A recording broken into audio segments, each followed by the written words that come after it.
Yeah, what's going on, everybody? We at it again. So today we are installing a light up under a hallway cabinet. So starting off, what I did just traced out a hole for my new outlet box, and then went to the other side of the wall, which is where we're getting our power source at.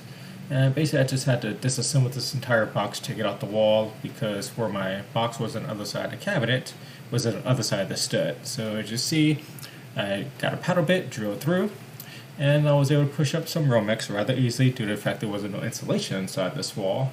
And then we go back to install our remodel box. There was a larger gap, so the remodel box wasn't connecting all the way. So as you see, we have the drywall screws on the side going into the wood, give us more support.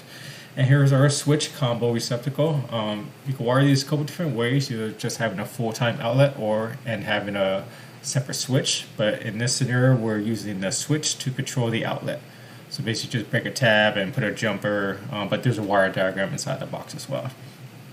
Then just going to finish connecting the outlet properly, ground, neutral, hot, as always. And we just install this.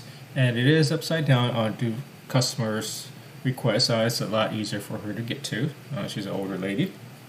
So now we're just reinstalling the box we took out with the new remodel box, putting all the wires in. This was just a standard receptacle, so it wasn't a half hot there or anything along those lines. So we just connect them all together, all the grounds, all the neutrals, all the hots, and we pigtail them. And then, of course, we hook up our receptacle as normal, starting ground, neutral, hot in sequence.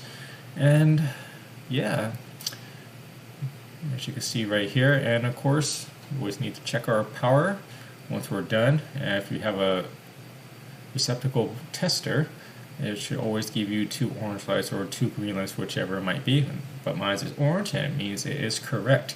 We always want to make sure our power source is correct with giving the right power before we end up hooking up a light or whatever device we're hooking up. And see, we are good on both sides. And this is our little 12-inch LED bar that's going to be going up under the cabinet.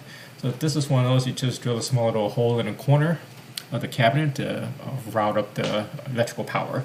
As you see right there, it plugs in. It's all the supports I have, so I used a 1-hole strap. And it does work. It turns on nice and bright. It is dimmable and changes to 5 different Kelvin's colors. And there it is.